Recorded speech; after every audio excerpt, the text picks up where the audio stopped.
Hi hello' নমস্কাৰ সকলোকে মোৰ এটা নতুন ভিডিঅ'লৈ স্বাগতম জনাইছোঁ। কি খবৰ আপোনালোকৰ? আশা কৰোঁ সকলো ভালেই আছে। তো মাহীহঁতৰ ঘৰৰ পৰা আহিলোঁ বিয়া খাই, এতিয়া মামাহঁতৰ ঘৰলৈ আছোঁ। মামাহঁতৰ ঘৰত তো খোজকাঢ়িবলৈ গৈছিলোঁ আৰু দেখিলোঁ এয়া মৰাপাটৰ গছ, আপোনালোককো দেখুৱাওঁ বুলি ভাবিলোঁ। আৰু এতিয়া চাহ খাই আছিলোঁ। চাহ খাই মেলি হ'ল আৰু চকুত পৰিলে মামা ল'ৰাতে আঁকি থোৱা সেই ছবিকেইখনলৈ। ভাবিলোঁ আপোনালোককো অকণমান দেখুৱাওঁ।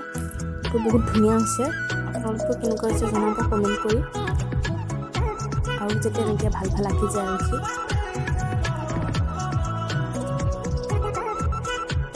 আৰু সি ধুনীয়াকৈ ভালকৈ তাৰমানে ৰাখিছে, কাৰণ ধূলি বালি পৰিলে বস্তুবিলাক লেতেৰা হৈ যাব। কাগজকেইখন যিহেতু সি পলিথিনত পেকিং কৰি ধুনীয়াকৈ আঁৰি থৈছে।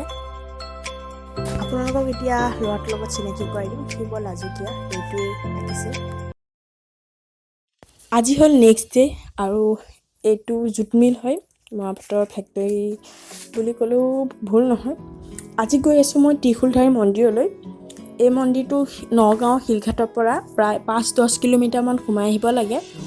ত্ৰিশূলধাৰী পোৱাৰ আগত কামাখ্যা দেৱালয় পায়, যিটো শিলঘাটত আছে।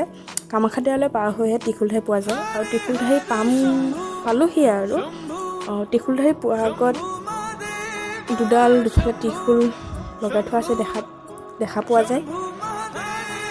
গৈ থাকোঁ। ত্ৰিশূলধাৰী মন্দিৰটো প্ৰতিষ্ঠাপন আছিল সুত বাহাদুৰ চুতচাত্ৰী। তেখেত ইয়াত শিল ভাঙিবলৈ আহিছিল। ত্ৰিশূলধাৰী শিলৰ পাথৰটো ভাঙিবলৈ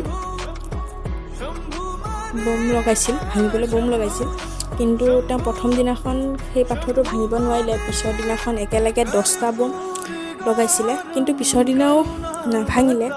আৰু সেইদিনাখন ৰাতি তেখেতে সপোনত দেখিলে যে সেই শিলৰ পাথৰটোত শিৱ বাবা বিৰাজ কৰা। আৰু তাৰ পিছৰ দিনাখন তেখেতে গাঁৱৰ ৰাইজক জনালে আৰু সেইদিনাখনৰ পৰাই ত্ৰিশূলধাৰী প্ৰতিষ্ঠাপন হ'ল। আৰু এই শিলটো মাটিৰ লগত কোনো স্পৰ্শ নাই। আৰু এই শিলৰ পাথৰটোক জীয়া পাথৰ বুলিও কোৱা হয়। ইয়ালৈ বহুত দূৰ দূৰণিৰ পৰা ভক্তসকল আহে আৰু বোমৰ সময়ত বহুত আহে, ভিৰ হৈ। এই মন্দিৰত যিমানেই পানী নহওক কিয় এই মন্দিৰলৈ কেতিয়াও নুঠে। এই ঠাইখনত চাৰিওফালে পাহাৰে অৱস্থিত। আৰু আমি আহি পাই গ'লোঁ ত্ৰিশূলধাৰী মন্দিৰ। এইটোৱে হ'ল জীয়া পাথৰ, ভিতৰতে শিৱ বাবা বিৰাজ কৰিছিলে। তো এয়াই, আৰু ইয়াৰ সন্মুখতে এটা জুৰি আছে। সেই এইটোৱেই জুৰিটো। আৰু এই পানী কেতিয়াও নুশুকায়, খৰাং বতৰতো নুশুকায়। এই পানীভাগ পবিত্ৰ হয় আৰু ভক্তসকল আহি ইয়াতে হাত ভৰি ধুৱে আৰু ভোগ বনোৱা কামতো ব্যৱহাৰ কৰা হয়। এই মন্দিৰটোৰ পূজা কৰাৰ সময় 11টাৰ পৰা 3টালৈ, তাৰ আগত নহয়। কাৰণ জীৱ জন্তু অহা সময় বুলিও কোৱা হয়। জীৱ জন্তু অহা যোৱা কৰি থাকে আৰু তাৰ আগৰ সময়ৰ পৰা। তো এতিয়া মন্দিৰৰ ভিতৰলৈ সোমাই যাওঁ, চাকি বন্তি জ্বলাই লওঁ।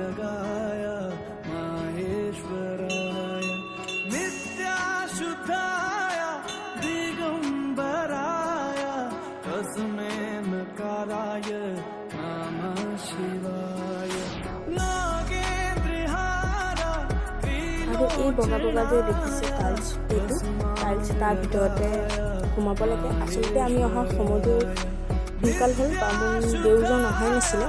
তো চাকি বন্তি জ্বলাই ল'লোঁ আৰু শুনিছোঁ হেনো এইফালে গড় ওলাইছে, অলপ ভয়ো লাগিছে। কিন্তু আজিলৈকে কাকো একো ক্ষতি কৰা নাই, তেওঁ ভয় লাগিছে এইফালে ওলাইছে হেনো।